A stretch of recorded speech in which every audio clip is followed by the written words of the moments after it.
ये कहानी है एक ऐसी हस्ती की जिसने अपने अपमान का बदला ताव में आकर नहीं बल्कि सफलता के झंडे गाड़कर लिया। आइए जानते हैं एक अपमान ने बदल दी रतन टाटा और टाटा मोटर्स की तकदीर। ये है उनकी सफलता की कहानी।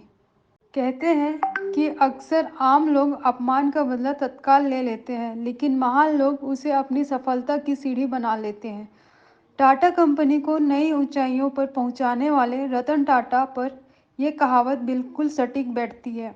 टाटा सन्स में 100 से ज़्यादा कंपनियां आती है। इन कंपनियां में सुई से लेकर स्टील, चाय से लेकर 5 स्टार होटल तक और नैनो से लेकर हवाई जहाज तक सब कुछ मिलता है। यहाँ हम टाटा ग्रुप के चेयरमैन रतन टाटा के जीवन की एक ऐसी कहानी बताने जा रहे हैं जो सभी के लिए प्रेरणादायक है। कहानी जानने से पहले हम रतन टाटा के बारे में जान ले तो इस कहानी को समझने और आसानी रहेगा। रतन टाटा की जिंदगी उतार चढ़ाव से भरी रही है।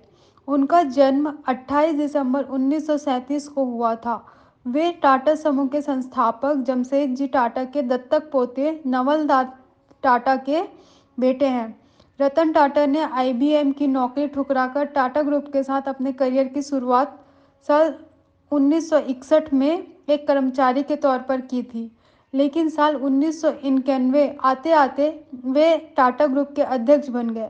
2012 में वह रिटायर हो गए। रतन टाटा ने अपने 21 साल के राज में कंपनी को शिखर पर पहुंचा दिया। कंपनी की वैल्यू 50 गुना बढ़ा दी। वे फैसले लेते गए और उन्हें सही साबित करते गए। तो इस तरह हुई बदला लेने की शुरुआत। ये बात है साल 1998 की, जब टाटा मोटर ने अपनी पहली पैसेंजर कार इंडिका बाजार में उतारी थी। दरअसल ये रतन टाटा का ड्रीम प्रोजेक्ट था और इसके लिए उन्होंने जी तोड़ मेहनत भी की थी, लेकिन इस कार को बाजार में उतना अच्छा रिस्पांस नहीं मिल पाया जितना उन्होंने सोचा था। इस वजह से टाटा मोटर्स घाटे में जाने लगी। कंपनी से जुड़े लोगों ने घाटे को देखते हुए रतन टाटा को इसे बेचने का सुझाव दिया और ना चाहते हुए भी रतन टाटा को इस फैसले को स्वीकार करना पड़ा। इसके बाद वो अपनी कंपनी बेचने के लिए अमेरिका की कंपनी फोर्ड के पास गए।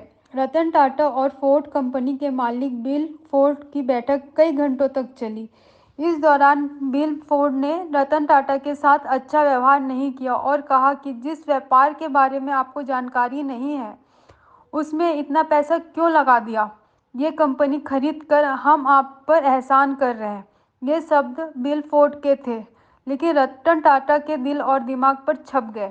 वे वहाँ से अपमान का घूंट पीकर इस डील को कैंसिल कर चले आए। बिल फोर्ड का वह अपमानित करने वाला वाक्य उन्हें लगातार बेचैन कर रहा था और उनकी रातों की नींद भी उड़ पड़ी थी। बस इसके बाद रतन टाटा ने निश्चय कर लिया कि वो अब इस कंपनी को किसी को नहीं बेचेंगे और लग गए कंपनी को ऊंचाइयां पर पहुंचाने के काम में। इसके लिए उन्होंने एक रिसर्च टीम तैयार की और बाजार का मन टटोला।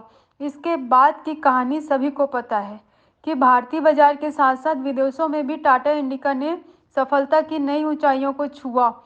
तो वहीं इस घटना के बाद से फोर्ड कंपनी का पतन शुरू हो गया। साल 2008 तक आते आते फोर्ड कंपनी दिवालिया होने के कगार पर पहुंच गई थी।